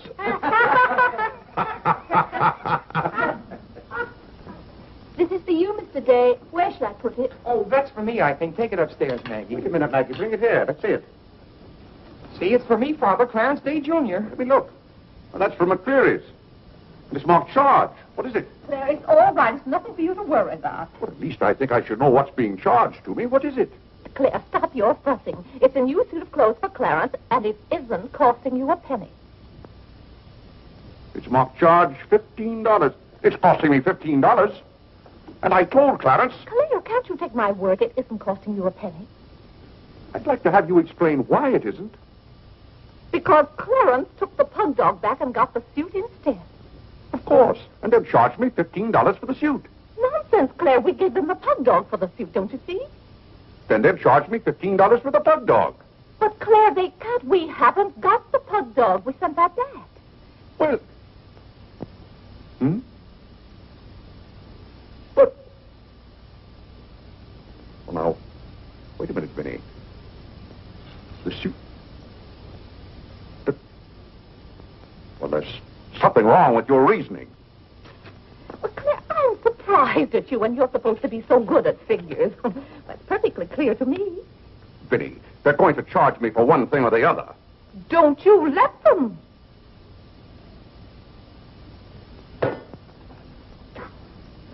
Well, McCreary's aren't giving away suits and they aren't giving away pug dogs. Why, it should be clear to a child that if Clarence sent the pug dog back, they... What? I will not have that botanical freak in this room. John, have you been going around this town selling medicine? Yes, Mother. Dog medicine? No, Mother, not dog medicine. This letter from Mrs. Sprague says you sold her a bottle of this medicine and that her little boy gave some of it to their dog and it killed him. Now she wants $10 from us for a new dog. Here, let me see that letter. Well, we shouldn't have given it to a dog. It's for humans. Why, it's Bartlett's beneficent balm made from a secret formula. Have you been going around among our friends and neighbors selling some patent nostrum? But it's good medicine, Father. I can prove that by Mother. Vinny, what do you know about this? Well, nothing, Claire. But I'm sure John... No, I mean that day Mother was... That's enough. You're going to every house where you sold a bottle of that concoction and buy it all back. But it's $1 a bottle. I don't care how much it is. Here, I'll give you the money now. How many bottles did you sell? 128. 128? Claire, I always told you John would make a good businessman. Young man, you'll have to come down to my office with me. I'll give you the money to buy back that medicine. $128. And $10 more for Mrs. Sprague's dog. That's $138. Thank you, Vinny. But it's all coming out of your allowance. That means that you'll not get another penny until the whole $138 is paid up. I'll be 21 years old. Oh, Gad! What's the matter, Claire? What's wrong?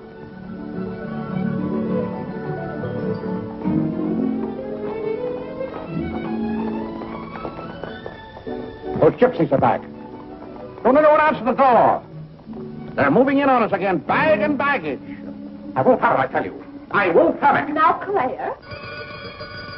Don't let them in. Claire, hush up. They'll hear you. Tell them to get back in that cab and drive right on to Ohio. As if we could turn our own relatives away. But they're extravagant enough to take cabs when horse cars run right by our door. And now you be quiet and behave yourself. John, come help with the baggage. Why did they always have to pounce on us without any warning? Cora, Mary. Well, it's so good to have you back again. How are you, Vinny? We've been so worried about you. I'm fine now. Did you have fun in Springfield? John, my, you're still growing. Thank you, Cousin John, go get the baggage. There's Whitney. How are you, darling? Fine, thank you. And little Harlan. Have you been a good boy? No. Claire, the girls are here. Cousin Claire, here we are again. My, it's so nice to be back. How do you do, Mr. Day? How do you do? Come and sit down and have some breakfast with us. Oh, we had breakfast at the depot. Well, we practically finished ours. I haven't finished my breakfast. Well, then sit down, Claire. Come and have a cup of coffee anyway. Oh, Mary, thank you, sit over Betty. there. Cora, Maggie, clear those places. My, this seems so Natural, Claire. Don't let your kippers get cold. Maggie, serve some coffee. Yes. Oh, where's Clarence?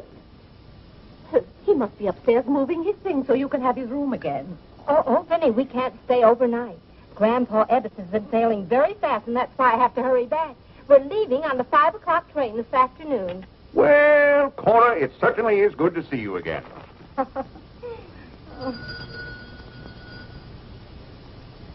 Well, who can that be? Well, this time it can't be another special delivery letter for Clarence. While you were in Springfield, our postman was kept pretty busy. It's the cab, ma'am. Cab? What cab? The cab that's to take us to Audubon Park. Oh, who's going to Audubon Park? We all are. Cora, the most wonderful thing has happened. Claire is going to be baptized this morning. Vinny, what are you saying? I'm saying you're going to be baptized this morning. I am not going to be baptized this morning or any other morning. You promised yesterday that as soon as I sent that pug dog back, you'd be baptized. I never said anything remotely like that. Clarence was right there and heard you. That's why I ordered the cab. The cab. Vinny, you send that right back. I'll do nothing of the kind. I'm going to see that you go to heaven. I can't go to heaven in a cab. Oh. Well, you can start in a cab. I'm not sure they'll ever let you into heaven, but I know they won't unless you're baptized. They can't keep me out of heaven on a technicality. Claire, stop quibbling. You may as well face it. You've got to make your peace with God. Until you stirred him up, I had no trouble with God. Harlan, Whitney, come get your Sunday hat. Clarence, John. Yes, Mother? Hurry, we're ready to go. Oh, my prayer book. Harlan, come let me fix your tie. Vinny, are you mad? Was it your plan that my own children should witness this indignity? Why, Claire, they'll be proud of you. I suppose Harlan is to be my godfather. Vinny, I won't go through with this thing. That's final. Claire, dear, if you feel that way about it. I do. Then we won't take the children with us.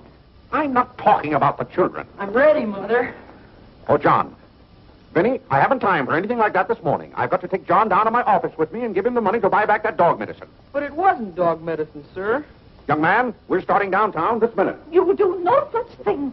You gave me your sacred promise that day I almost died. Yes, and she would have died if we hadn't given her some of that medicine. That proves it's good medicine. You gave your mother some of that dog medicine? John, you didn't. Yes, we did, Mother. We put some in your tea that morning. Oh, John.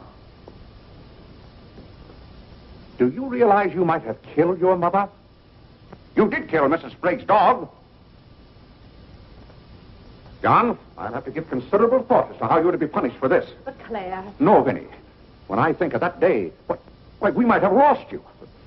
You're all right now, thank heaven. But what I went through that afternoon, the way I felt, I'll never forget it. You've forgotten it already. What do you mean? That was the day you gave me your sacred promise. Yes, but I wouldn't have given you my promise if I hadn't thought you were dying, and you wouldn't have almost died if John hadn't given you that dog medicine. Don't you see? Well, the whole thing is illegal. Suppose I had died. It wouldn't make any difference to you. You don't care whether we meet in heaven or not. You don't care whether you ever see me and the children again. Now, Vinny, you're not being fair to me. It's all right, Claire. If you don't love us enough, there's nothing we can do about it. But that has nothing to do with it. I love my family as much as any man. All my life I struggled and worked just to... Yeah, there's that cab. Vinny, you're not well enough to go all the way to Audubon. Oh, I'm well enough if we ride. But that trip would take all morning. And those cabs cost $1 an hour. This is one of their best cabs. This costs $2 an hour. Well, then why aren't you ready? Get your hat on. Oh, tarnation! Hallelujah! Amen! Young lady, if it hadn't been for you, no one would have known whether I was baptized or not.